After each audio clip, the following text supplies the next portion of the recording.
Adding vectors is a crucial skill in physics. Many of the quantities we deal with are vectors. For instance, all of the kinematic quantities like displacement, velocity, and more important than anything else is adding up forces, which will be a huge part of topic 2.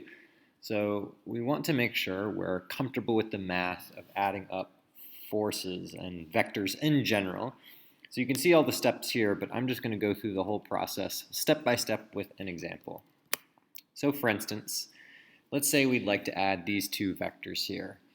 I'm not going to bother with units for the time being, or we'll keep this in abstract mathematical terms, but for each vector I've given a length and a direction relative to the horizontal. So this vector has a length of 22 and it's 60 degrees above the horizontal, and vector number 2 has a length of 18 and it's 20 degrees above the horizontal, but important to note, it is pointing in the opposite direction than vector number 1 if we think about the x-axis.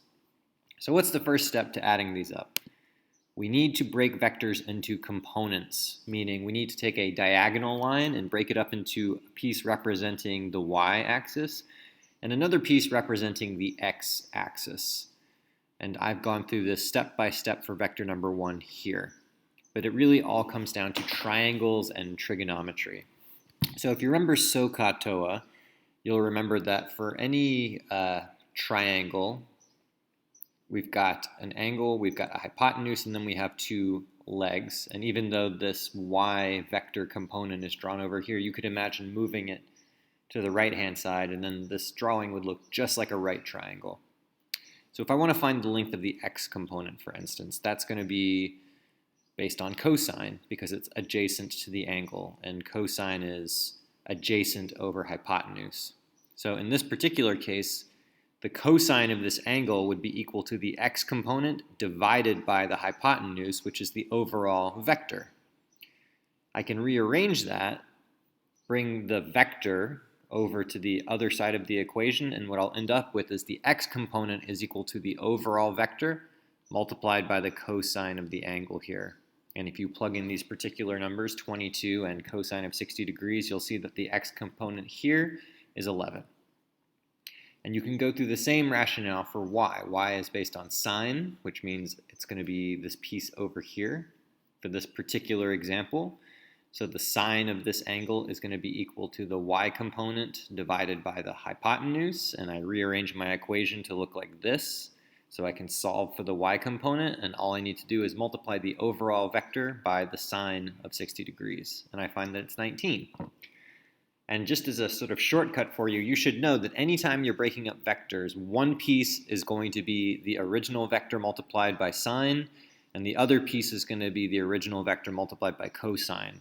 It's not always going to be x matching up with sine and y matching up with cosine. You need to pay attention to the angles involved, but always one piece is going to be based on sine and the other based on cosine. I've gone ahead and solved the numbers for vector number 2 here, but if you want to check yourself, you can go back and solve them as well. One comment I will make is that I've assigned the x component for vector 2 a negative number because it points in the opposite direction to vector 1, right? And it's very important to keep track of directions when it comes to vectors. So if I want the math to add up correctly, I need to have a positive direction and a negative direction.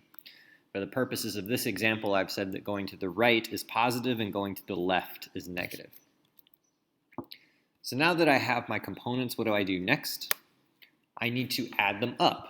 But importantly, I only add up x's together with other x's and y's together with other y's. So in this example, my x's are 11 and minus 17. That adds up to minus 6. So that's my new overall x component. Same thing with y. 19 plus 6.2, we're going to call that 25. Because of the rules of significant digits, we don't really need to worry about this 0.2. So that 25 is my overall y component. So these are the x and y components of the resultant vector that you would get from adding together our two original vectors.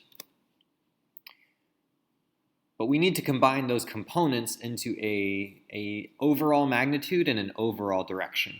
We do that using the Pythagorean theorem.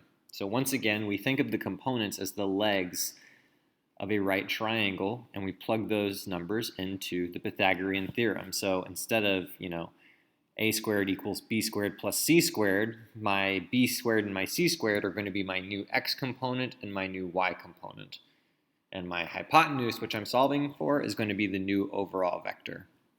So I've got -6 squared and 25 squared, and then I'm going to take the square root of all of that. And if you plug that into your calculator, you should get 26 once you account for significant figures. And how do you give a direction to this? It's about finding an angle. So you can use any combination of trig functions. At this point, you have all three sides of the triangle. So in theory, you could use sine, cosine, or tangent. It's only important that you make sure you pick the right numbers. I've decided to go with tangent.